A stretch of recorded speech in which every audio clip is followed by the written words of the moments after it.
Hey, what's up, y'all? Fox is dealing with some technical difficulties right now, but I figured we'd get us started with our pre podcast question here, kind of get the conversation going, because I'm going to be talking about later, so I don't want to say too much right now. But I recently watched the live action Little Mermaid remake, the Disney live action Little Mermaid remake, and so I have this question of should Disney stop doing live action remakes? Should they just be done with it? I don't know if you guys saw, but and I'm not sure like how far this has gone, but the Snow White live action remake Snow White kind of got canceled, and so in fact, before uh, before I get too deep in this, I want to make sure we see. Okay, 2024 film. Is it still going to happen?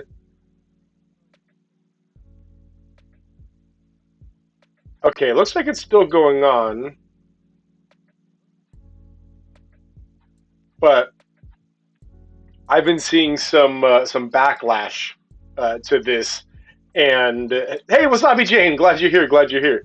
Been seeing some backlash to Snow White, as well as I don't know if they've made a positively rated one yet. But on the other hand, we see that they have some of like the classics that they can still pull from some top-notch stuff. They have some other great things that I think could make great live-action movies, like Treasure Planet.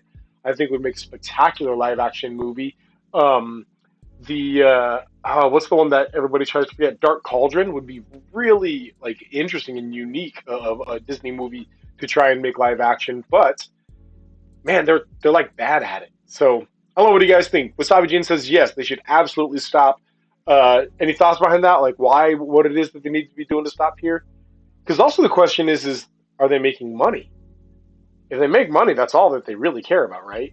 That's all that really matters. Man, it's tough. I think I don't think that they should stop outright. I think they need to be a very select and very careful on what they make, what they remake, and then second of all, I think that they should continue the straight to Disney Plus like they did with Little Mermaid and Pinocchio. Eggman, Hollywood is just so bad at adapting live action films for sure. Here's my thing. I'm okay with them going back to the original source material and creating an entirely new story from it, but hate the tie-in to the original animation. So, like, Lion King is the one that's most egregious to this, right? Lion King was almost a shot-for-shot remake of the original, and it was, again, not well accepted. Only good live-action anime that's been made to date is One Piece. No clue how they pulled it off, but it's great. I really enjoyed um, Cowboy Bebop. Was it as good as the anime? No, but I appreciated how they made it one like more coherent storyline rather than just kind of like little vignettes into the lives of them. Cowboy Bebop's one of my all-time favorite animes. Tank is one of my all-time favorite songs. Oh my gosh, Tank is so good. But it obviously was not the original. It wasn't trying to be the original, which I appreciated. I appreciated they didn't try to do just a shot-for-shot remake. That they didn't have an episode of them getting all super high on mushrooms, like or things like that. But I enjoyed the live-action Cowboy Bebop series there. But yeah, One Piece is apparently doing really, really well. I haven't seen any of it because One Piece is an anime slash manga that I hear really, really good things about. And every time I'm like, man, that seems really cool and also fun. And then I look at how many uh, episodes there are, and I'm like, oh, that's not going to happen. There's no. And everyone's like, no, no, you can just jump in on season 10, and I'm like, we're on season 37. Like that's still not that's not a small amount. Like it's not going to happen, man. So it's second favorite was the Aladdin musical for similar reasons. The Aladdin one was again fine. It was good. I really like Naomi Scott as Jasmine. She crushed it. Uh, it's tough because Aladdin's my favorite, like one of my most, maybe not favorite, but most nostalgic Disney movies. I watched it literally probably hundreds of times as a kid. Um, no shrooms in my Christian Minecraft server. Yeah, no joke. As a side note, I've seen a bunch of Disney theater musicals, and I'm usually inspired by them. My favorite stage musical is actually Shrek because it wasn't a musical. They were forced to do something new. Oh, interesting. The stage musical Aladdin. Oh, okay, yeah. The stage musical Aladdin was good. I saw it too. I got to see it in California Adventure. It was playing there for free for a while, and it was like a truncated version of it. But no, it was good. I agree. It was quite fun. Anytime you do Aladdin, there's going to be this automatic comparison to Robin Williams, which is unfair. And so immediately when I watch it, when I watched it, I was like, man, this guy's not as charismatic as Robin Williams. I'm like, nobody's as charismatic as Robin Williams except for Robin Williams. Like, it's just you can't do that. So it's tough. But yeah, the stage musical is really good. Oh wait, here we go. Let's see if.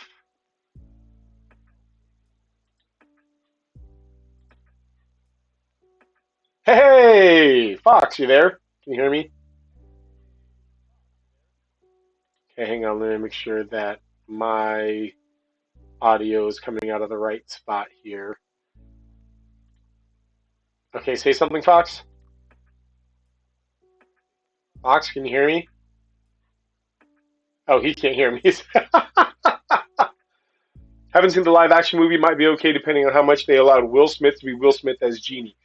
They did. They very much allowed Will Smith to be Will Smith as Genie, and I think it was very different. But I liked him. Like again, he was not at all trying to be Robin Williams, and so I thought it was really good. Hey, Fox, yeah, can you hear me? I can hear you. Cool. Hey, we're having a conversation, although we should probably get started here soon. But your quick thoughts on? Oh, I should probably let people see you. Huh. Huh? Hey, there's Fox. There we go. um, should Disney stop making live action remakes? Just be done with it altogether. But they've tried so many times and they've proven that they not that they can't, but that they won't.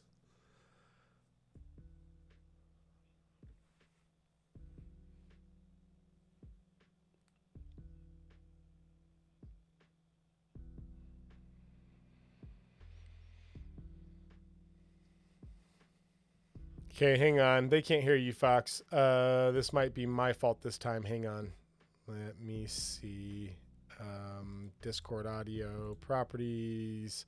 Yeah, it tried to default it out instead of putting here where it's supposed to be. Okay, say some stuff, Fox. Check, check. Hey, hey, hey. Check, There check. it is. There it is. Okay, cool. Anyway, okay. Give me. I was about to say give me a thumbs up, but there's no thumbs up emojis that I know of, at least in the Discord chat. If you can find one, but or not Discord chat in the Twitch chat. There we go. Okay, good. Wasabi Gene says we're good. All right. Hey, Fox has got a hard cutoff at noon here, so we're gonna go ahead and jump in, which means that we're gonna start podcasting here in just a second. If you have never been here for one of our podcasts, we don't interact with the chat while we're podcasting because our goal is to hopefully syndicate this someday. And if you're somebody listening later, then it's tough to like interact or sorry to be engaged with the podcast when they're talking with a text that you can't see. So we won't really be interacting, but stick around and comment as if we were anyway. Put all your comments in the chat because afterward, we or I, if Fox has to go, will come back and address every conversational thing that's in the chat and we'll chat about that some more afterwards. So keep giving your thoughts and we will go back to them and we will discuss them again. With that being said, though, I'm going to go ahead and pause the music here. And then ask Fox, are you ready to podcast, Fox? Yes. All right. And I will have, hang on, I need to pull up the notes here. I will have the pre-intro today. So in 3, 2, today in the Nerdy Gritty, Popular game engine Unity announces new prices to much displeasure from devs. One more world disappears inside it. Just another hopeless addict. World that makes a man instead. If the drums don't get you, the guitars will.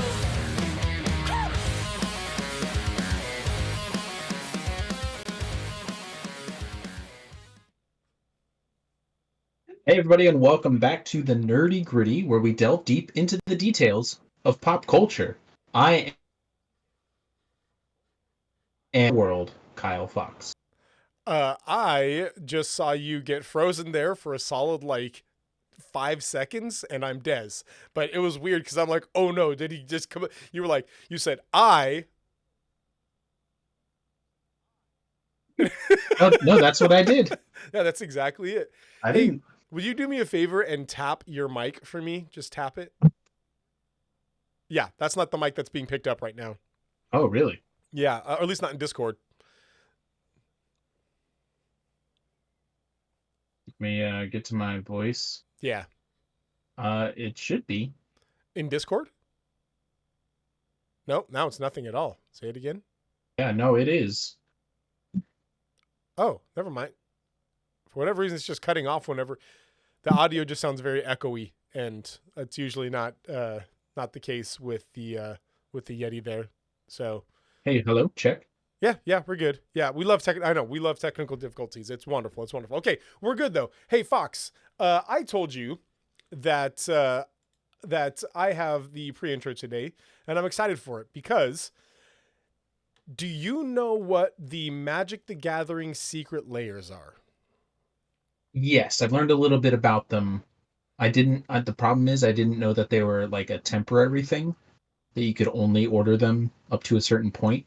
Right. Because I missed the window on the Lord of the Rings one, and I'm sad about it. I'll have to buy those cards individually, which is probably going to be more expensive. Yeah, very, very likely. And sometimes they'll do flashbacks or bringing back old stuff or whatever. But yeah, it's tough. So Yeah. Can you explain to the audience what the secret layers are? As far as I can tell, a secret lair drop is basically, hey, here's a new version of a card that already exists, or a set of cards, usually a set of cards that already exists. It's new artwork most of the time, and you can buy them. You can order a set of non-foil or foil versions, usually $30, $40 respectively, and you have until a certain day to order them, and then they print them to the order. So it's that limited. However many the order is, that's the limit to it. And some of them look pretty cool, and some of them don't. They're a weird choice for why they chose to do it that way. Well, they have all kinds of themes to these sets. And so they're dropping a new one. They just announced a new one. It's actually the second run of My Little Pony. They're releasing 4 My Little Pony cards. Yeah, I saw a headline about that. Yeah. And they are actually quite amusing. I don't know if you saw them at all, but just the headline. They are obviously not playable. They're joke cards. But okay. Pinkie Pies is like if you anytime you play a card that has art with a smile on it, then you get counters or whatever. And then Applejack's is get a toy that you have nearby and put it on the table as a 2/2 creature. If it has That's a tail, it has trample, and if it has wings, it has flying or whatever. And it's just basically saying if it's an MLP one. Anyway, so here's what I thought I'd do for you here, Fox. I have a list of a pair of what is or is not secret layer sets. I'm going to name them and describe them to you, and I would like you to tell me which one is not a secret layer set, or are both of them secret layer sets. Oh, wow. Okay. Yeah. So I've only seen the recent ones, so. Yeah. So either one is and one is not, and you got to tell me which one is not, or you can just say, yes, these both are secret layer sets. Gotcha. This is good. Yeah. Are you ready for this? Yes. The first one is Snakes on a Plane. That's PLANE, referencing Planeswalkers. and it's all flying snakes and snake-based planeswalkers. So whether they be Okay. I like the idea. yeah. So okay, or the '90s binder experience, and it's cards with Lisa Frank inspired art. See, the problem is I have looked through like a list of them. I, didn't memorize them, and Right, I know that they can get pretty bonkers like that. right. So, but the hard thing is like that is bonkers, and it could. I'm gonna go with the first one is not, the second one is. That's correct, Fox. Yes. The Snakes Snakes on on a a Plane Plane. one is fun, but it's not. I really wish it was more specific. I like Snakes on a Plane. I thought I did well there making that up. Good job, me. So self pat on the back. Okay. Here's your second options here. And if you guys don't remember, we actually streamed this live. And so, hey, in the chat, put in your guesses too here. Go ahead. So here's your first option. Now on VHS, cards with art inspired by 90s VHS boxes, or Better, Stronger, Faster, cards with cyborg character arts, all done in the style of the $6 Million Man. So the $6 Million Man. Yeah. Remember that TV show back in the 80s? Yeah. Yeah. When you say Better, Faster, Stronger, I think of Daft Punk, not the $6 Million Man. But yeah, okay. I know the first one is. I'm not sure on the second one. I'm gonna go with. See, the $6 Million Man seems not like a weird pull, but it is. Have but you it looked at the is a- secret layers? I understand, but it is a 30-year-old hobby at this Right. point. Yes. I'm gonna go with. I'm gonna get. I don't know. I'm gonna go with they both are. No, Better, Stronger, Faster is one I made up. Nice. Okay. That is That's a good not one. Now on VHS is one. This is why I figured you would have browsed it. This is why I did the or they both are, to make you like. Sure. Otherwise, it'd be yeah. too obvious sometimes. Okay. Yeah. Here we go. Ready? These are all just so good as I'm looking through them. You guys got to look at. I know we're talking about art in a audio medium. You guys got to look up these secret layers. They're wonderful. Is it welcome to the Nerdy Griffey? Is it Magic the Baseballing, Planeswalkers in the style of baseball cards? It's called Magic the Baseballing. Magic the Baseballing. They're Planeswalkers in the style of baseball cards, all on the Gatewatch team. Or Keep Partying Hard, Shred Harder Than You Previously Thought Possible. Oh, And these are cards with heavy metal album inspired art.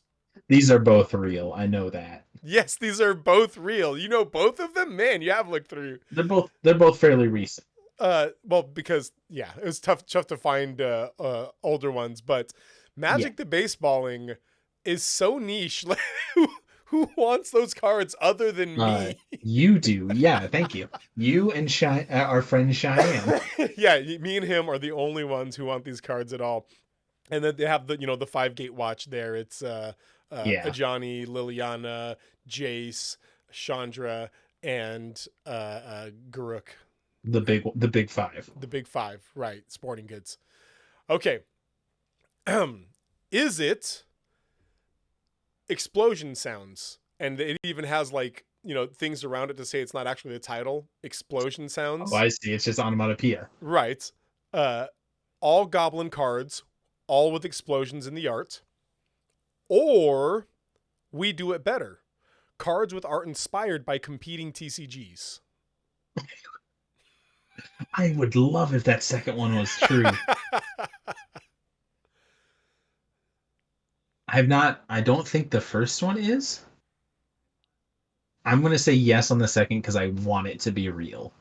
Other way around, unfortunately. Dang Explosion Sounds is real. We Do It Better is one that I made up. Wouldn't I that be would love wonderful? That would be so good if they just hey, these are clearly Pokemon. Like, these Right. are clearly Yu-Gi-Oh! And that would be something that a Magic player would love. Like, that's how Yeah. MTG players feel about other TCGs. Like, whatever, I think that would be, oh man, that'd be super fun. But- Because they're art on Pokemon cards is often awesome. I think they do a cool, there's such a cool, they do various types of art too. Some of it's clearly like a 3D, Right. like a Pixar style, or some of it's 2D. Like I wish they did that more It's super with, cool. It really yeah. is. I agree. I agree. I will say the art in explosion sounds is very dynamic and very cool, though. Mm. I like it. All right. Is it Extra Life? Cards with art drawn by children in the Seattle Children's Hospital, with all proceeds going to the hospital itself.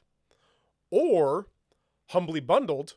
Cards inspired by the most fundraising games in Humble Bundles, with proceeds going to the devs. Ooh, Extra Life makes sense to me. They're both Seattle based. Is WotC Seattle based, really? Uh-huh. I didn't know that. Cool. Yeah. Yeah. If it's related to gaming, there's like an 80% chance it's based in Seattle. Or the Pacific Um, Northwest in general, because we have like Bend Studios here and Dark mhm, Horse, and yeah. yeah. I'm gonna go with the first one is real. The second one, I'm gonna go with both are real. The first one is, the second one is not. No. Unfortunately, I know. But the first one is great. They literally have children's or art from kids in the Seattle Children's Hospital Autism Center that did art. That is like, they showed them the original card and they said, draw this picture. And the kids went in and That's did it with like awesome. and it's so good. Like, and all proceeds go to the Seattle Children's Hospital, as that's what if you guys don't know, that's what Extra Life does. Penny Arcade's nonprofit. Humbly Bundled would have been great, but no. Okay, last one. Ready? Last one. Is it OMG Kitties? Literally just cat cards, but more adorable. Or Full Sleeves? Cards with tattoo inspired art. The full sleeves thing is clever. I'm gonna go with, just based on like the second one sounds cool and it sounds like an art style they do, and the first one is memey. So I'm gonna go with that they're both real. That's correct, sir. They're both real. Nice work. You got it. I was like I'm 2 for batting, 7. I'm batting like but- a 66 or something. Maybe less than that. All right. Well, that's all of them. Hey, let us know what secret layers that I mentioned here that weren't real that you want to be real. Let us know which ones that you want to bring into existence somehow. You know what? Anyway. On this, hold on this note, not as a secret layer, but you know what I thought would be a really good like Universes Beyond set for Magic? What's that? Castlevania. Oh, dude. They yes. should do a Castlevania set for I mean, it would be close to Innistrad, I think, but they could do it as like an Innistrad tie-in or something. Like, I think a Castlevania set would be really cool. You got a lot of cool humans, you got a lot of cool monsters. They You could have. fight, you got vampires. There is a Soren art that is clearly meant to look like Alucard. I've seen that one. Yes, it's Yeah. from like I've been looking at the sets lately. Yes, I know what you're talking about. I've seen the art card for it. I think that might have even been what made me think about Castlevania. Yeah. I don't know if it's in collaboration in any way, shape, or form, but it's clearly meant to. Or is it just general vampire aesthetics? General vampire? Oh no, General Vampire. Oh no. All right. Hey Fox, what's going on in the world of news right now? There's a conclusion to, so Epic Games has had a lot of issues lately. They've had a lot of lawsuits happening lately.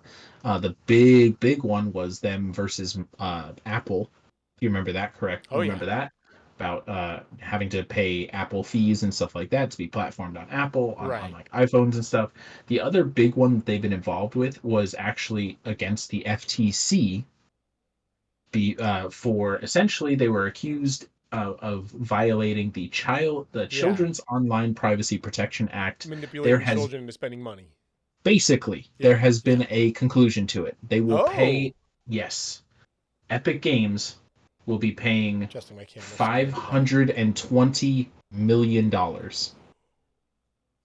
Whoa. $520 million. $500 million.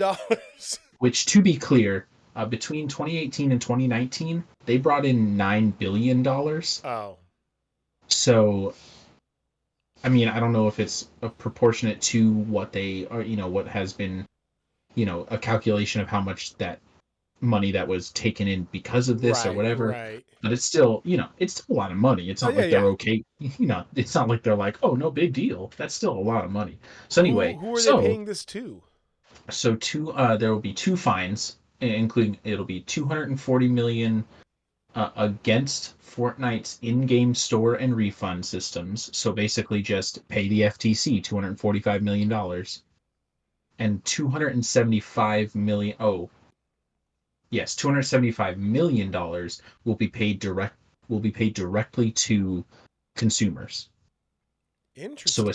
So essentially, if you are somebody who considers yourself like harmed by this, then you can submit a claim and potentially be included in that $275 million.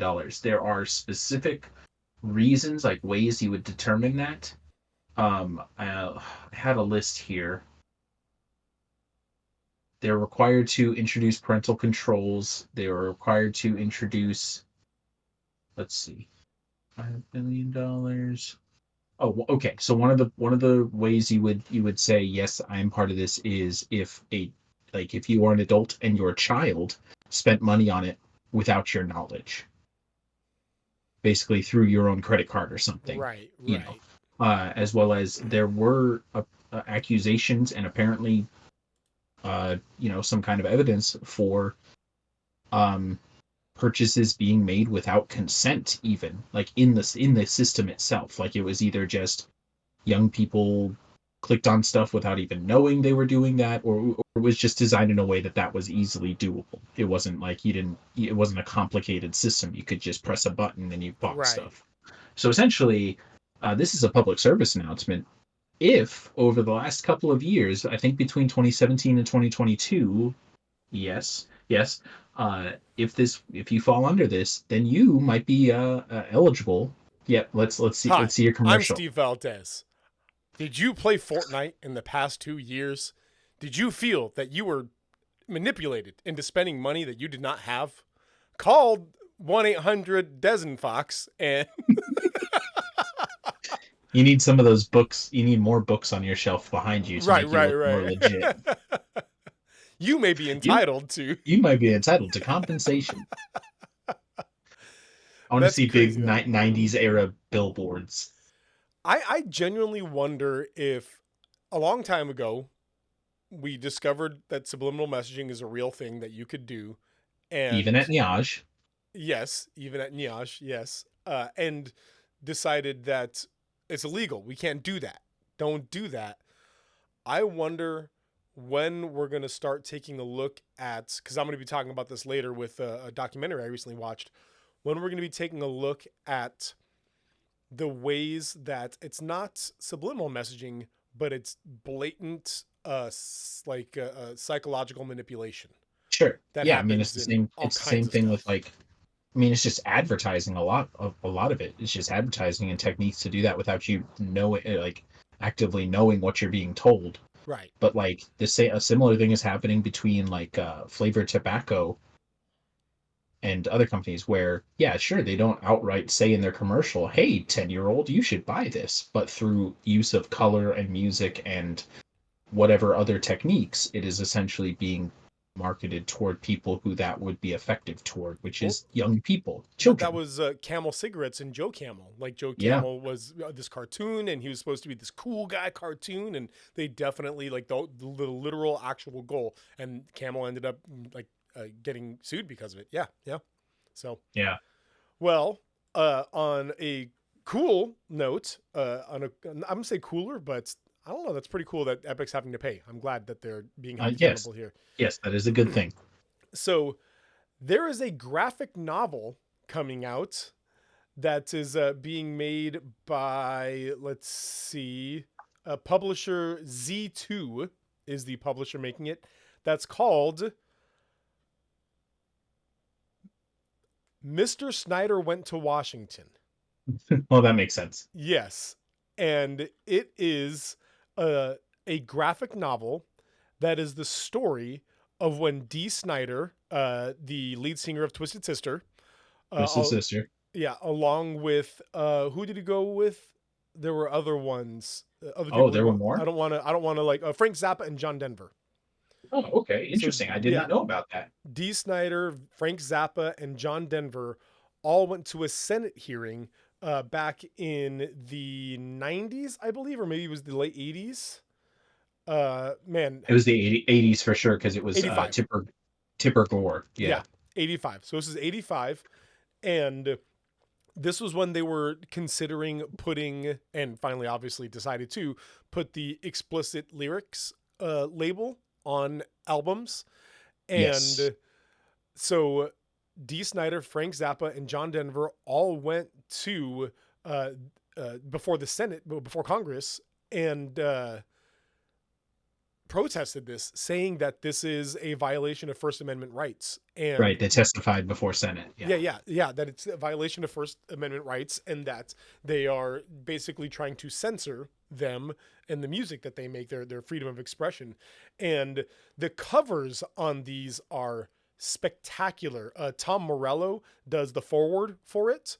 And so when you open it, there's looks like a faded comic book cover of the amazing Tom Morello Crisis in Congress. And then it's like Tom Morello's forward in there as well. But all of this stuff is done in like golden age. All the covers are done in like this golden age of comics style. But then when you actually look in the comics itself, it is very reminiscent of Sandman comics. Oh, really? Yeah, with like surrealism and a lot of like artistic expression being involved in it, like stylization and whatnot. And it's outstanding, actually. Like it looks really, really cool. And so just going through, and it may be something I end up picking up, although it looks like it's not cheap. But yeah, it's super cool just to celebrate this moment that these musicians stood up and try to stand up for their First Amendment rights. That was an iconic moment because D. Snyder, the whole thing about like one of Twisted Sister's big deal things was that they dressed in drag right. in their performances. That was like, kind of their aesthetic. And he showed up to Congress, showed up to the Senate in his full drag, costume, I guess. Absolutely. And it, just to make the point, like, hey, you are judging a book by a cover and not understanding the music. And even if it is inappropriate, you are trying to, in their opinion, censor and that kind of thing. Right. The right. ironic result of all of it is that little like explicit Upsales. It upsales. Yeah. Because now it's cooler to get that CD that has the little explicit content on it. You're like, Absolutely. Oh, cool. Yeah. Now kids want it more because it didn't didn't. backfiring. Right. It there was no like.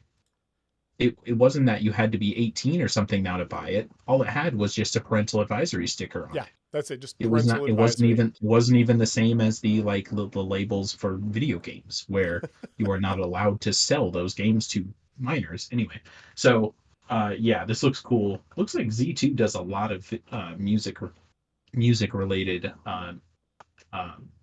graphic novels. I'm gonna have to. That's look cool. at some of these. I will say that originally we were going to use this as our intro topic and talk about what other graphic novels should be made out of musicians' moments.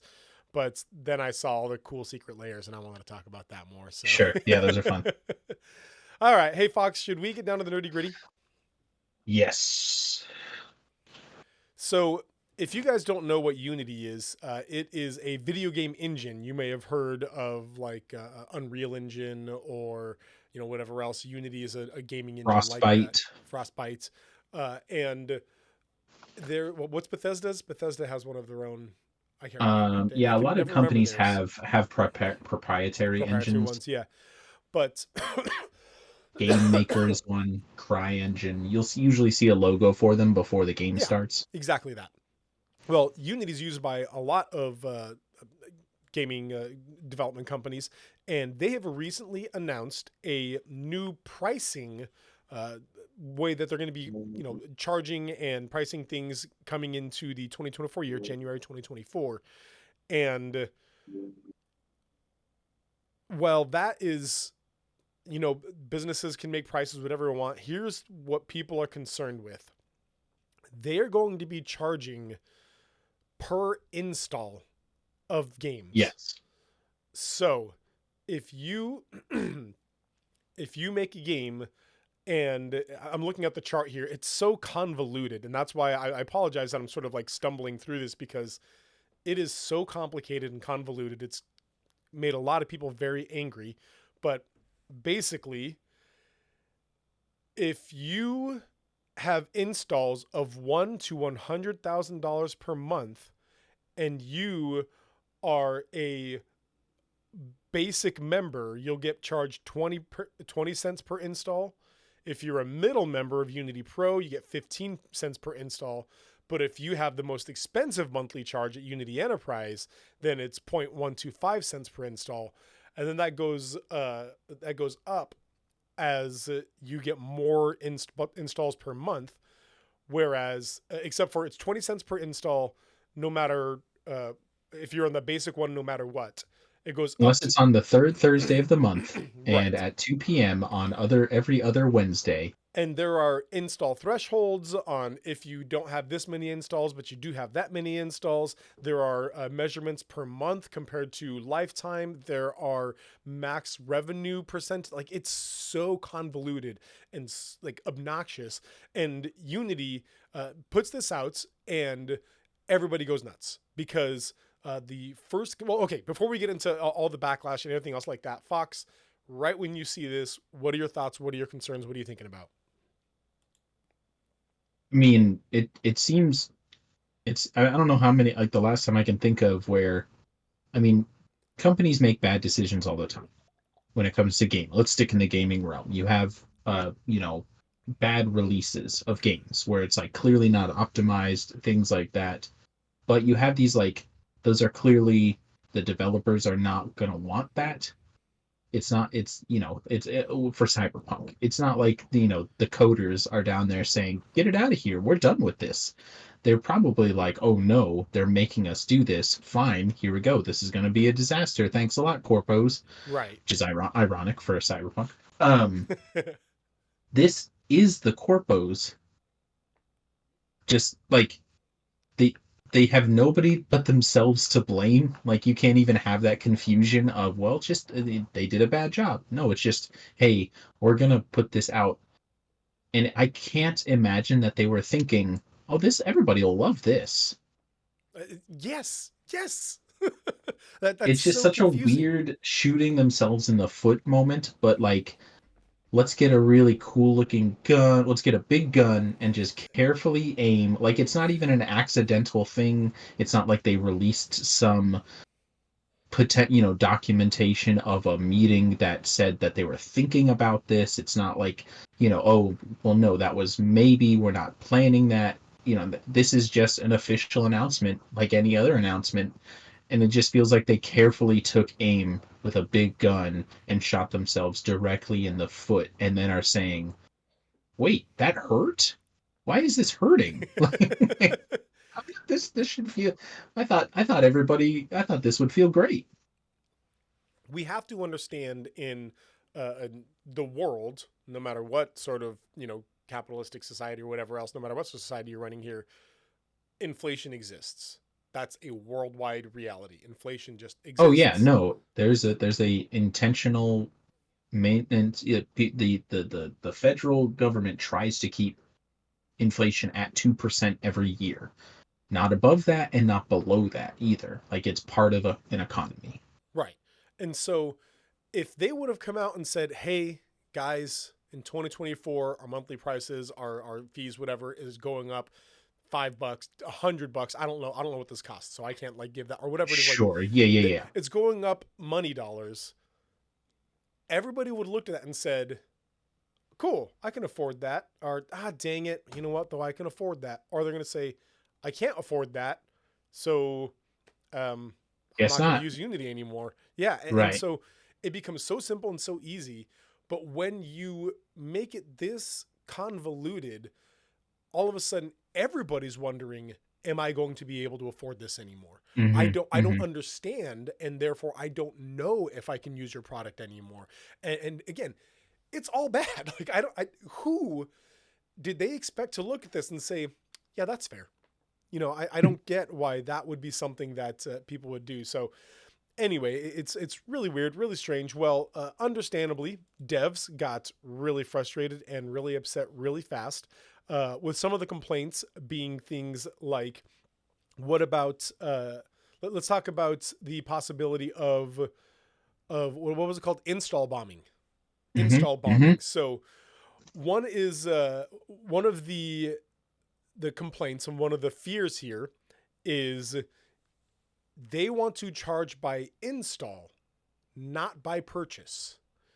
And therefore, if somebody wants to review bomb your game, what they Yes. can do is buy it on Steam and then uninstall it and reinstall it and uninstall it and reinstall it and uninstall it and reinstall it and uninstall it and reinstall it and just shoot up your installations at like this Right. massive, massive way artificially. And of course, some people are saying is the people who are going to suffer the most from this are people of color, LGBTQ Hmm. devs, people who are trying to be inclusive in their game design. That has caused backlash a lot in the past. Right. We see obviously like Last of Us and other games that I can think of if I thought about You it know, for all more of than them. 3 seconds. Yeah, All of them but that aren't just straight white men. right, pretty much yes. And so it becomes kind of scary for a moment to think, okay, if I'm going to be inclusive, am I going to get, this isn't just Right. review bombed. This is, are they going to hit my wallet because I Right. tried to be inclusive in this? Currently, the biggest weapon some random dude has on the internet is not buy the game. Sure, they weren't going to anyway. That's not lost money. That's just money, and yell about it on a forum somewhere. Yeah. Maybe they have a YouTube channel, but they can talk about it. But you can very easily ignore that. That has no direct effect. That might influence some others, sure, but that's going to be true for any review. That's such a generic such a generalized system that you can't really even say this has a very specific, direct financial impact on the company, so that even if the game, if my game makes $200,000 and that's the threshold for now I'm going to be charged for install, sure, maybe I have enough to, like, I don't have enough to pay for the increased installs that you're going to, like, it's just putting a weapon in the hands of terrible internet people Yeah. who aren't going to just say, well, it's not for me. They have to say, well, I have to punish you because you didn't fall in line with my worldview.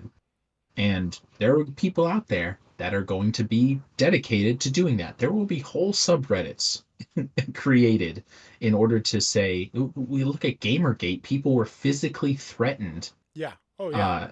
And this is just another way that Gamergate will continue to be a thing. There will be whole subreddits dedicated to, this is our target today, fellas. Let's go get whatever X game. Last of Us, I'm not worried about. Naughty Dog has plenty Right. of They're going to money. be Who fine. can like? It's not good for them. Obviously, it's still bad. But I'm worried about, you know, a lone developer out there making a game extremely personal that will connect with some people and will be a labor of love. And now they're going to have to pay a whole bunch of more money because some chud decided to install the game 100 times a And week, and it. I will say that Unity has stated, "Hey, we aren't going to measure reinstalls." And everybody said, "How?" Yes. And they said, "Oh, we have." They legitimately said, "We have a proprietary way of measuring these things, but we don't want to talk about it though because it's proprietary. So we don't want to tell you how it works. But we are going to be measuring this." And everyone said, "We don't believe you." Like, Trust us because you trust us now, right? right, yeah. It was legitimately them just saying like, "Oh no, we totally will. We can't tell you how though. We can't tell you how, but it will. We promise you." And We it's don't want to. Yeah, so such a ridiculous thing. the whole thing over and over. And they have gone back. Like there was this huge backlash. They gone back and they talked about it and they came back and said, "We heard you, man. So here's what we're going to do." And all they did was create these thresholds instead. Like all they did was Yes. literally make it more complicated and almost punish you for becoming more popular as things get better and better and better. Right. And so with the idea that, oh, your game's selling a ton, so it's going to become more affordable or more affordable for you to be able to pay us this much. But that's not always necessarily true. Some of these gamers some of these devs are just barely getting by, and hitting a new threshold can take a new chunk out of their downloads in a terrible, terrible way. So let's talk for a moment. Let's shift gears to Game Pass, because Game Pass becomes a really complicated issue in this. They said that in situations like Game Pass, Unity will charge the distributor, Microsoft, and not the developer. But Game Pass is already on shaky-ish waters. So how do we think, if this succeeds, do you think that this is going to impact Game Pass more or Unity more? Who do you think is going to be the one that's going to struggle through this more? I mean, I would imagine that it to me, it's going to be just a developer / publisher boycott against Unity. You are not the only engine that exists. I would hope that other engines would see this opportunity and not say, cool, we can make more money because people are leaving, because we'll make more money either way. Just say, hey, we're here for you. Here's our very simple pricing guide. Like, there's precedent for something like that. I'm trying to look around now. I don't have any games on hand, but I'll do it. But there was when the Xbox One and the PS4 came out, the Xbox One announced that they were going to have these daily check-ins. You would not be purchasing any games. You would only be licensing these games. At any moment, they could take the games away with you. They could shut down your system. Always on technology. Always online. There was a friend of mine was like, just hack the thing. And I had to tell him, no. If any time during one of your 24-hour check-ins is what they had originally said, they could immediately take all your games away from you. It'd take everything away from you. And then Sony right afterward came out with hey, this is how you share games on our platform. Here you go. And they showed Kaz Hirai just handing it over to I can't remember his name, the American one, and that was it. And it was this whole thing here, you can just borrow games. And sometimes the best response is, hey, we're not doing that. Yeah. It's ridiculous, man. So just this reality of hey, here's our monthly price. That's it, guys. And just there you go. We got it. There's normal and there's better. Pick which one is better for you, I guess. In fact, here's an idea. If I'm Unreal, and I have to raise. Well, as far as you know, have you ever seen me interact with anybody else though? Yes, a lot. Oh, okay, good. I couldn't remember. No, we attended the same church. Here's the thing. Here's Unreal. If you're Unreal and you recognize, hey, this is going to hurt indie developers more, you raise the prices for the higher end, and you raise them to compensate for lower end for smaller developers. And just say, hey, we're here to support the indie developers.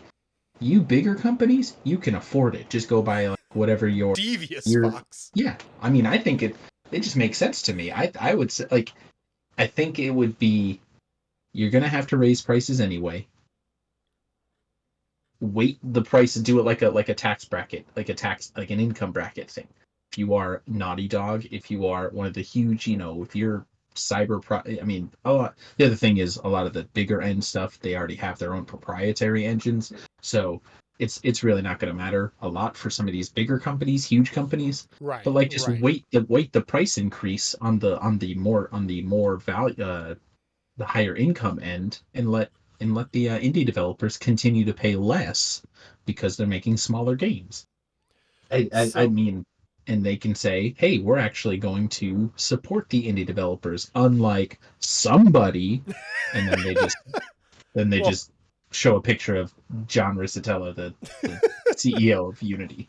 So in a similar way, apparently at some point there's an organization, a business called AppLovin, and they're basically a middleman between technology companies, like helping people connect to the proper technology that they need and whatever else.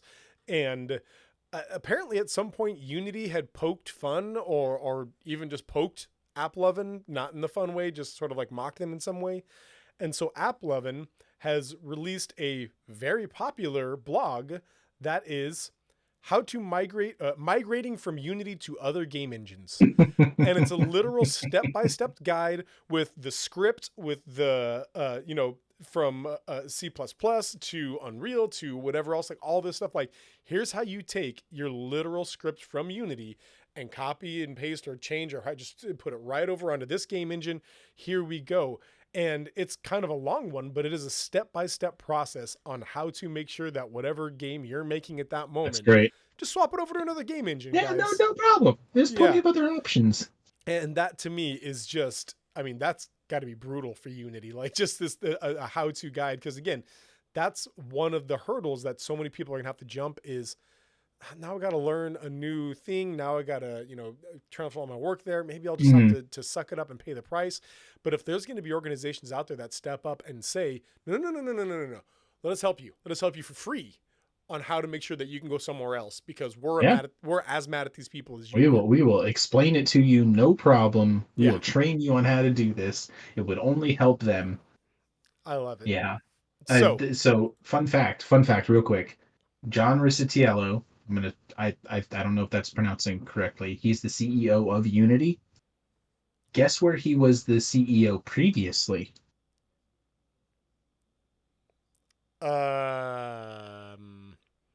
EA. Oh, gasp. Jeez. In fact, he was the CEO of EA from, let's see, 2007 to 2013, and including the years where EA was voted the worst company in the world. This guy is going to get fired and never hired again. Maybe. This dude, or he's going to get hired at some like other organization, not It's going to be called Beelzebub Games. We think you'd fit right in with our community. Yeah, this here. is great. This is perfect. Actually, maybe a little bit much, but even for us. But yeah, that makes it, everything makes so much more sense when you say that. It really does. Like, he doesn't seem to be very good at. He doesn't really seem to be very good at the video game industry. No, he does not. Okay, so then what do you think happens next? So let's kind of wrap up this conversation with what do you think happens next? What do devs do about this? What do you think that Unity's going to try and stick through this? What do you think? I'm hoping, I mean, they've broken trust. I'm hoping companies start to migrate away from it. There's a little bit of a pessimist in me that says, I mean, they obviously saw this coming. It's not like they could be so blind to say everybody's going to love this. So a little bit of a pessimist in me is saying, oh, they knew what this is going to happen. They said these numbers out loud. People hated it, and so now they're going to introduce lower numbers, and people are going to say, oh, that's not actually that bad comparatively. That's fine. When in reality, if that's what they had said first, it still would have been outrageous. If I tell you, hey, this car is $10 million, you said, what? Why would I ever buy that? And then I said, oh, in fact, actually, never mind. It's $100,000, but the value of the car is $12,000. Right. It's still way too expensive, but it's better compared. So there's a little bit of that pessimism in me that this is just underhanded. They're going to try to, say, look, we're the good guys. We reduced the prices, we said. But I'm really just hoping, that as we say a lot, companies and developers and stuff can vote with their dollar. Instead of giving you this giving into this stupid system, we're done. Yeah, I foresee that we're going to get a big uptick in indie games from other engines, just indie stepping away.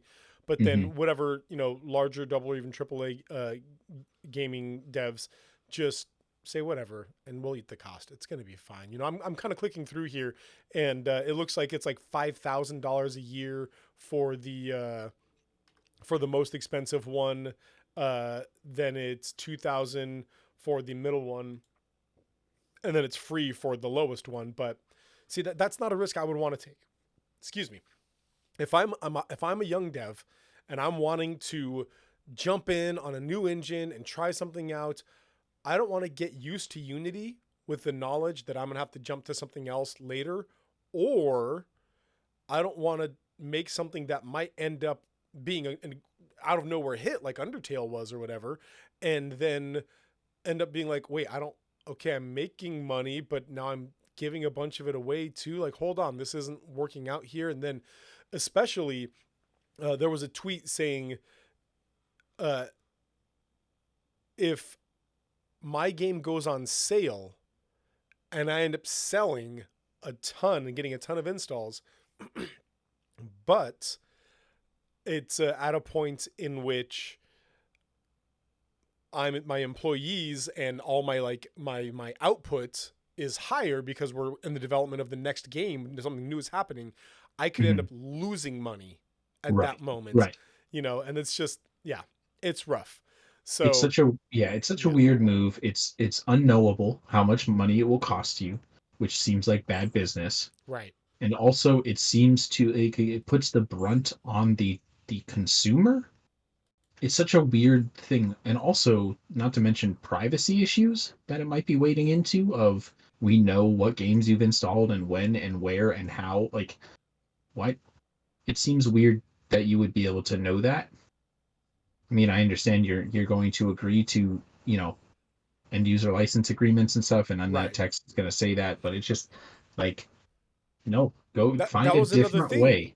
That brought up is, hey, if you were going to, if you're going to measure every single download, that means that there has to be software that tracks every download, which is going to be a DRM of something, and DRM has failed miserably. Well, nobody likes digital rights management. Right. And it's just every single time it just fails miserably. And so this all seems like a disaster.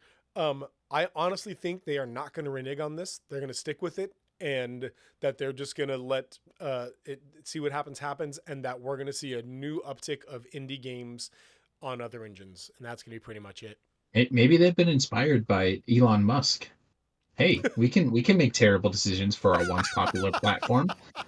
Yeah, it'll go great. Yeah. Yeah, everything's going good for him. Why not for us? Where's the threads of game development? So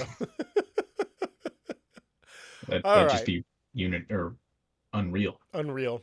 Hey, Fox, what have you been up to lately, man? Let's move on. Let's talk about what we've been up to lately. Oh, okay. I've been watching a lot of movies lately. Oh, nice. At some point I want to talk about, like, we should have a little, like, could be an intro topic or something for next time. But who is an actor known for action movies? They are an action, actor who is also the best at drama. Who's also not the best at drama? No, who is also very good at drama. Like, who's the best dramatic actor who is known for action? You know what I mean? Sylvester Stallone? Maybe. Well, I'll tell you this. I watched Transporter 1 and 2, and it is not Jason Statham. Facts. Obviously, those are action movies. They're not drama movies. But in those dramatic moments, in those, like, some moments when he has, like, emotional scenes. Because it's a kid, right? He's supposed to be, like, connecting with a kid or something like that. In the second one, yes. In the first one, it's a love interest. And it's just like... It's not Jason Statham. This is rough on me, Jason. Those movies are just bad. I will be watching the third one, though. I'm gonna stick with Sylvester Stallone. I can't think of anybody else who actually has good, like, dramatic roles. I would say Arnold Schwarzenegger has some pretty good dramatic moments. There's a movie called Maggie that came out not too long ago, a couple of years ago, and it's a drama. It's not really an action. It's a drama movie, and he's pretty good in it. All right. But yeah, anyway, we can talk about that more at some other point. Anyway, that's to say, I watched Transporter 1 and 2. They're both terrible. I watched a documentary recently, and this is kind of why I wanted to, I was talking about earlier, called Eat the Rich. And it is my interest. It is a documentary about the whole GameStop debacle with the stock. And Gonna have to watch that. yeah, it's an hour long first episode and then like half hour second and third episodes. And it breaks down into these 3 smaller chunks here. And it filled in some gaps that I had. Like I didn't realize how it all had resolved at the end. I didn't realize what happened. But what was really interesting to me, because I knew most of it. If you guys don't know, back in 2020, some hedge fund organizations wanted to do what was called a short sale, which meant let's pretend you have a stock and I am a stockbroker, and I think that stock is going to go down. That bad thing is going to happen. I look to you and I say, hey, can I borrow your stock? Can I just borrow it real quick? And you hand it to me, and then the stock goes down, and then I sell it immediately. Then I sell it immediately for $10. Then the stock goes down, and I buy it back for $8, and I give it back to you. So nothing happened to you, but I made $2 in that. Yep. Because I knew that the price was going to go down. And so a bunch of hedge fund organizations wanted to do this with GameStop. One person bought like 30% stock in GameStop or something like that. Like one huge hedge fund organization just went all in on this. They ended up losing $6 billion or something ridiculous like that. But at that point, a bunch of retail investors, which is just average Joes like you and me who decide that they want to buy 10 of a stock or whatever, all on Reddit got together and they said, let's all just buy GameStop and hold on to it and just like choke these hedge fund organizations out because they're not going to be able to do anything. And they did. And it was amazing. And it was really cool, like power to the people moment. You mean power to the players? Power to the players moment. Yeah, absolutely. And then all this was happening through an app called Robinhood, which really like this really easy to use app to do stock trades. And then one day Robinhood just took GameStop off. Yep. You couldn't do it anymore. Yep. And obviously everything crashed. The little people are having success. We should stop it. And it just crashes. And so tons of people lose tons of money, tons of just average Joes, not hedge funds. I mean, hedge funds lost money, yes, but obviously just regular people. I'm not going to cry. I'm not going to, Yeah. The average people lost tons and tons of money. And it was just this documentary, really fascinating, a lot about Robinhood and how manipulative their app was to try and get you to continue to trade a lot. And so that's why I was talking earlier about that whole psychology of apps and whatnot. So yeah, really fascinating, worth the watch. It was really cool. Here's what I will say though. Oh, go ahead. The target demographic is unquestionably this Gen Z, even younger than that, because it is the most haphazard, no more than 2 seconds on a shot, memes being tucked in all over the place type. I mean, it looks like a Mr. Beast, something. Just constant. And it was obnoxious. It sounds terrible. Disliked the editing. The documentary was good and it was enjoyable to watch and it was good information. It was bad editing in my opinion. So sounds like good prep for the movie coming out, the Dumb Money. Dumb Money. The fictionalized version of it. So I'll probably watch that too. Cool. What you got? What have I read? Oh no. I don't want to talk about it. The whole reason when I watched Transporter, I was reading the one with Jet Li. Hey, your gain is cutting you off a lot. Turn that up a little bit. Oh, okay. You're just cutting in and out. Check. Oh, is your backwards? What do you mean? Your Yeti, is it backwards? It's upside down. No, is it backwards? What? Oh, it might be. That's the problem. Okay, I think you muted it in turning or messed with the thing, but yeah, it's been backwards this whole time, which is why the sound has not been great. I'm just realizing that. We're professionals here. Oh my gosh, you sound so much better. Anyway, so I watched the one with Jet Li. Yeah. because that was as Jason. I watched a lot of Jason Statham movies recently. Is now what I'm thinking about. Because I also watched Crank and Crank 2.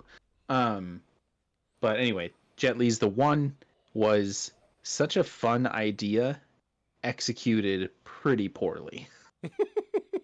That's Like the I one where love. he was like this trained like animal type thing, right? No, that's Unleashed. That's Unleashed. Okay, which one's This the one, one? the one is basically the idea is there's a multiverse, and every universe, you have versions of yourself in each universe. And if so, say there are 10 universes. If you go and kill, there are 10 people. If one of them dies, then the other 9 gain a little bit more power. Like, so essentially the Oh idea is that yeah. in one of these universes there is a Jet Li out there who's saying, I'm going to go kill all the other Jet Lis Yeah. and I will become the one, and I will be. So Got literally it. he gets stronger and faster, and and so the movie is basically good Jet Li in our Earth fighting evil Jet Li from other universe, and they both have superpowers. Basically, the whole point of it is to get a fight scene at the end between two Jet Lis. So the idea, that's a great idea. I love that, but the movie is just not good. It's such a like it's just there's not really anything there to latch onto, other than action. And also the soundtrack has aged poorly. Is what I'll say. Yeah, yeah. I remember you sent me this like Disturbed It's and got it's got Down with the Sickness by Disturbed. It's got Last Resort, by Papa Roach, the cut my life into yeah, yeah, pieces, yeah. and then also, oh, Let the Bodies Hit the Floor by Drowning Pool. Like in it's just such a, like, it feels like a meme at this point. Yeah, It's like exactly. you're including all it needed was like Linkin Park. Trapped. Yeah. It needed Trapped. It needed a Linkin Park song. Like, Oh my gosh. so anyway, it was. If I wish that the only reason I watched the whole thing was it's only an hour and a half. But I wish that idea was taken by somebody else and used in a better, like, made a better movie out of it, because I love Yeah. the idea. Man, movies like that are almost time capsules where you can just Yes. take them and show them and be like, "Hey, this was 2002." This is what it Enjoy. was like, which makes to me means The Matrix is such an incredible gem of a 90s movie, because it is, like, unabashedly and obviously a 90s movie. Like, the leather and the music and the Yeah. subcultures and stuff, but it is not distracting. It is not, like, goofy. It clearly comes from a place of, like, the one clearly is corporate people said, kids like these songs, let's put them in our movie. Whereas The Matrix clearly had a vision and a love for, like, BDSM and leather kinds of subcultures, and included them in a way that was like passion and not just exploitation. Anyway, that's a whole another topic. So I read the second book and the final book in the Yang Chen series of Avatar: The Last Airbender, called The Legacy of Yang Chen, and these books have been really cool to read. So the first pair was the Rise and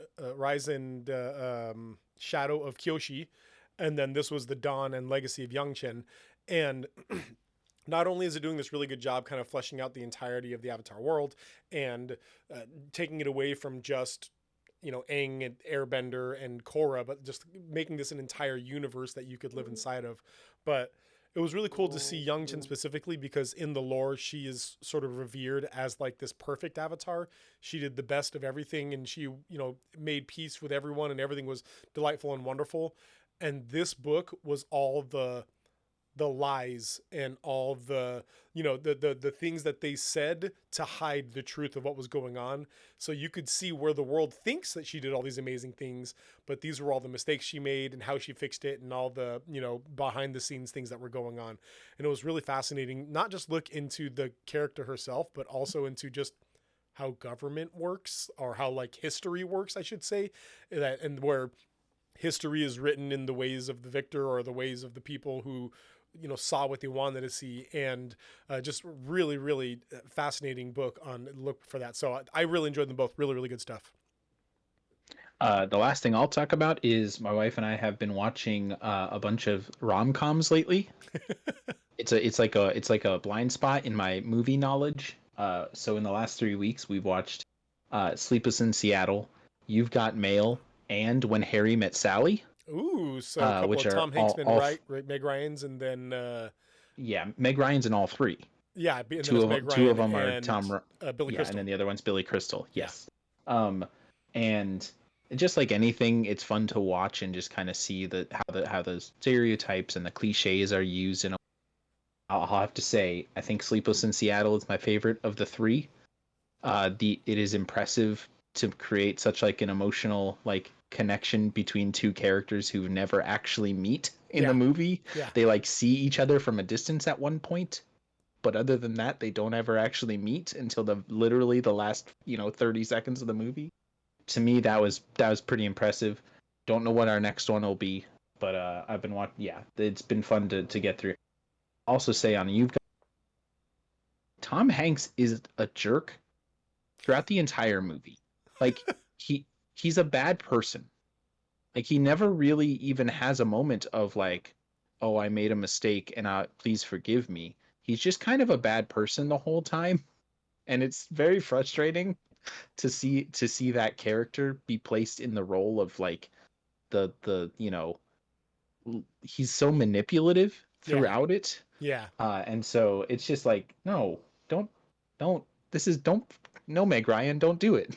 Find another person. I talked to you about this, Fox. I'll mention it briefly now because I want to talk about a different movie. But I watched The Flash recently, and it was like that, where I enjoyed every character, but The Flash. Barry Allen was the worst, and there's two of him, and they're both the worst. And it was so obnoxious, and the movie it could have been a good movie that was made worse by its main character. I loved Michael Keaton's Batman. It was outstanding, absolutely spectacular. It was actually a good question of like, what would you be willing to do for your benefit that may hurt the rest of the world, but you get good stuff from it? And there's just good question of that. But it's just Barry Allen was not likable in the movie. Ezra Miller, obviously, I've got beef with Ezra Miller anyway, but we all should. You personally have beef with him. Yes. He owes me money. They know what they did. Okay, quick, maybe spoiler, maybe don't say, but is Michael Keaton actually Bruce Wayne? Yes. Yeah. He's not Thomas Wayne. This isn't a Flashpoint. No, okay. No. Also I'll say Supergirl has maybe 5 lines in the entire thing. Yeah, no, that I got that vibe just from the trailer. Yeah. She didn't seem like a real interesting character. She's seemed an like object. Yeah. Yeah, like a hey, look, we've got Supergirl in this one. Isn't that crazy? Come watch our movie. But that's not what I want to talk about. I want to talk about the Little Mermaid remake that I just recently watched.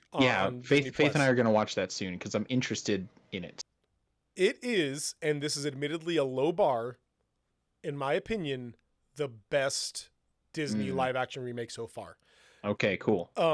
Because it took the original and just stretched it out a little more, gave a little more motivation, gave a little more like reasoning, gave a little more interaction between characters, put in extra stories that made sense. Like Ursula wasn't just bad to be bad. She and King Triton had a history together and whatnot. And, not that kind of history, but like, yeah, at least maybe, I don't know. Maybe, but, they show Eric and Ariel interacting a whole lot more.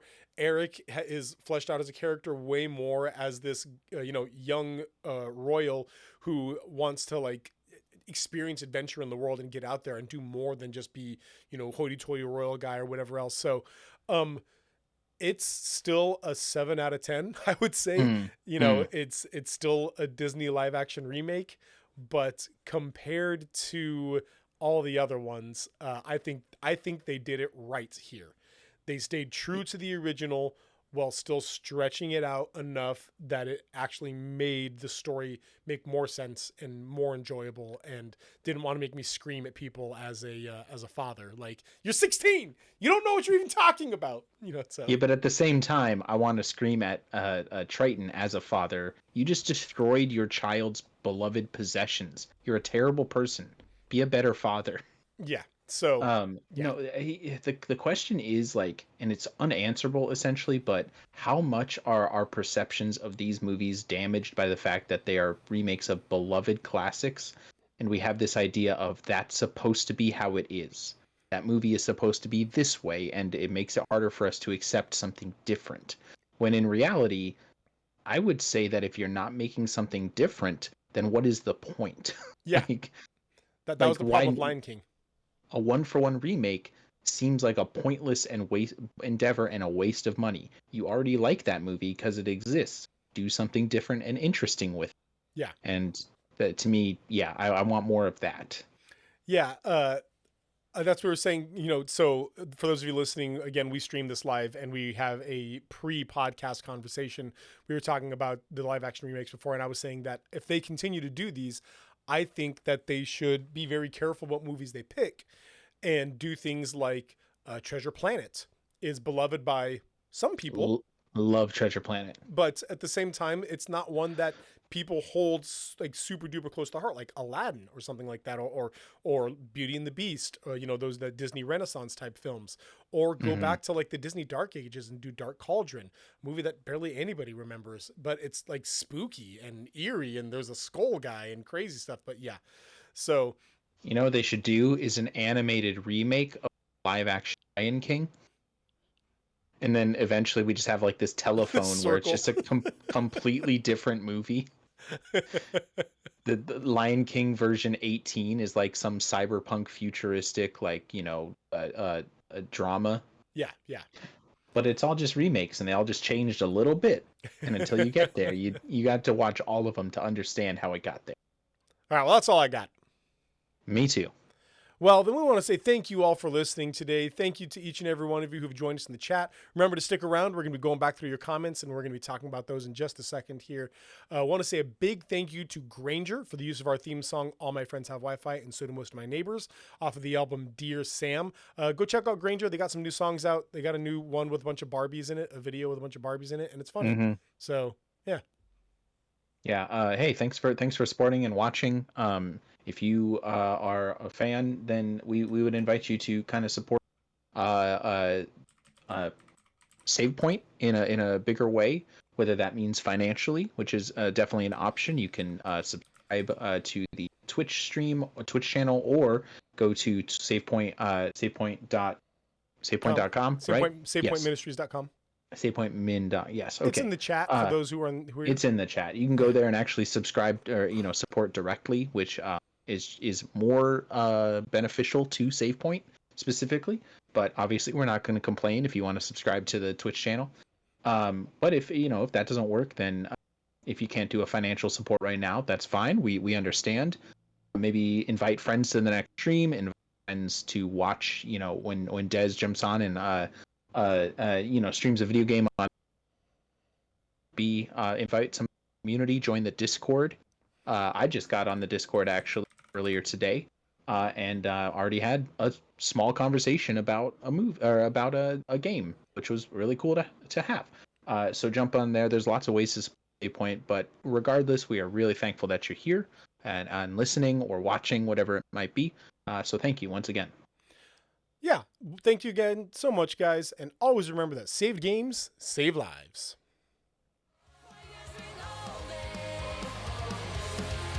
My voice sings all night, and this is what my heart sounds like.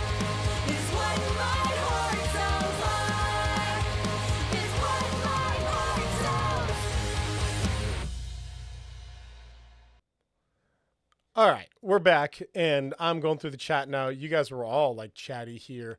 Wasabi Jane said, from when you were, frozen for a second there, she says she has a coworker that once purposefully like froze. Was talking mid. Yeah, like that, basically, and just confused And put everybody. it in. Yeah. Let's see. Oh, Kyle, for some reason, talking about D. Snyder. Snyder later said that when he implied Tipper Gore had a dirty mind, Al Gore almost jumped over the table at him. Oh man. Yeah, isn't capitalism just the best? Talking about the prices. Um, oh, so speaking of capitalism, did you know Disney Plus just dropped Group Watch without warning? Interesting. I'd never used Group Watch before. It's something I've always wanted to do, but Kyle's saying that there was some Love Thy Nerd folks that he was just watching Ahsoka with, every night, and that one day they just couldn't anymore. Why do you take that away? Because, reasons. That's I don't know. weird. It seems like a weird because everybody has to own Disney Plus to be able to do that, right? Yeah. Whoa, hey Ninja, welcome, man. Hey, thanks for the raid. You're catching us just at the end here, but we're still having a conversation, just chatting a bit here. So welcome. Glad you guys are all here. Hey, go from one capitalism talk to another. Oh, you guys were chatting about capitalism over there? Yeah. It's a fun Dragonheart, been a topic. long time. Good to see you. So, yeah, we were talking today about Unity, the game engine, and how they just not raised their prices, they changed their pricing so it's per download depending on what subscription level you're at and depending on how many downloads you get, but that differs between lifetime and yearly, and it's like this most convoluted thing, and it's it's rough. So the whole Unity thing. But if you guys want, you can go check out our YouTube and when this downloads, and you'll see it on there. So, but right now we're talking specifically about that Disney Plus took away their Group Watch, which makes me sad. But let's see. Kyle says Wasabi Jane says, way back in the dark ages when I played SimCity 2000, yeah, no joke, used to raise taxes to the top level all the time, then reduce it by 1% because that kept people happy. She says, I think about this a lot. Oof. Yeah, for real, just that whole mindset of like, taxes, it's less than before. Yeah, or less. So that must be good, right? Man. Oh, my strategy in Roller Coaster Tycoon, which I played a lot of, was basically I would charge as much as possible to get into the park, but everything inside the park was free. So you'd have people complaining about the entrance fee, but then getting inside and they'd be like, whoa, this is all free. This is awesome. Like you'd get really good reviews after that. Whoa. So we're talking about like privacy and things like that. Yeah, you can go whenever you need to, by the way. Yep, I hear my boy. All right. I'm gonna say bye, everybody. Cool. See you later. Bye, Fox. Bye. So we're talking about privacy, and Kyle Frisden dropped in that car purchasing is the worst privacy that of the car places that you buy your car at, or if you sign up for a report or anything like that, they just all sell your information and give it away or whatever else. That's crazy. That's absolutely bonkers. Wasabi Jana did biography of Henry Ford last year. Well, they made a lot of mistakes. He didn't want to upgrade the Model T for 20 years. Kind of missed the mentality of creating a vehicle that literally anyone could fix on their own. Yeah, there is a lot of the old school businessmen who wanted to make things specifically just so that people could have this something better, right? That they could just have something better, and then So, Fox's radio, AM radio sound mode for Fox, he just doesn't have that great of a microphone. That's all. So, again, going through the comments here, we see Fox was talking about Jason Statham movies, and Kyle for some reason says, Jason Statham doesn't exactly say no to movie roles. Yeah, that one got me. So good. Star Patron. The sequel would be called The 1-2. Yeah. Let's see. Oh, so yeah, talking about why they keep making Disney remakes, Kyle says, because millennials who grew up on it now have disposable income. And it's this kind of thing where as long as they make money, right? As long as they're making money, why would you not keep making the thing, even if it's not that good? So, yeah, just an interesting thought there. Ron Perlman for Goliath in a remake, in a Gargoyles remake. If not, Keith David, it's hard to replace Keith David. The dude's a legend. Dude's an absolute legend. I had much better audio when talking to Fox, but not now? Really? That's weird. Here, maybe I'm... Here, check again. I just swapped over to this scene here. Maybe I was too loud. My decibels were up too high. Weird. How's that? Is that any better? Audio does have some good one hooked up to a game, but less good one just chatting. Huh. I did not know that was a thing. Y'all gotta tell me these things, yo. Much apologies. Yeah, sorry about that. Hopefully is that better now? Maybe I'm messing with my microphone over here. A little better, still crackling. Weird. All right. Yeah. Well, hey, for all you raiders here, all you people who are still hanging out, maybe the scene is excellent using a camera's mic or something. Shouldn't be. That's so weird. Oh, hang on, maybe it is. Look at you being all smart and stuff. All right, how's that? Is that any better there? Now that yeah, and see, this is trying to. That's what it was. I had the for whatever reason, it was on a different microphone. I have no idea. Now I'm quiet. Yeah, now I'm much quieter. Yeah. Okay, there. I'm going to crank that volume back up. Okay. Is that better there? Are we I don't know. At some point my computer just changed the input there. Awesome. Well, hey, I want to let you guys know, hey, I'm Steve. This is Save Point Ministries. We are a missionary organization that helps people who are nerdy. So people who like nerd culture find what we call nerd-friendly churches in their area to be able to plug into. We're passionate about real-world community. We're passionate about people. Og Nation, hey, thank you, Og Nation, for the follow. Appreciate you being here.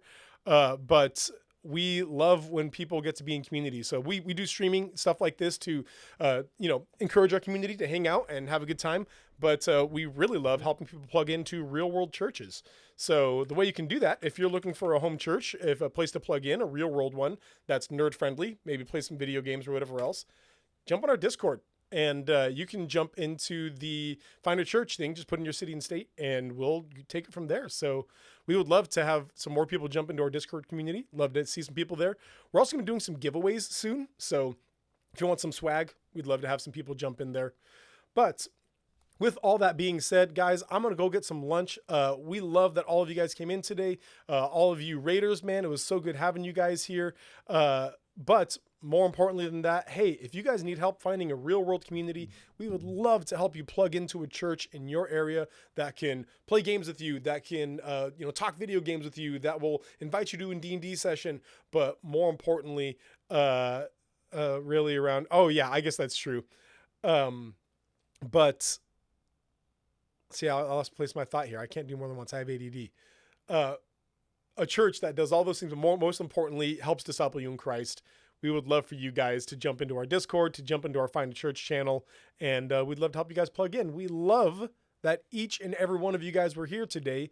But, you know what? Actually, let's see if there's somebody else we can raid. Before I close this out here, let's see if we can keep moving on.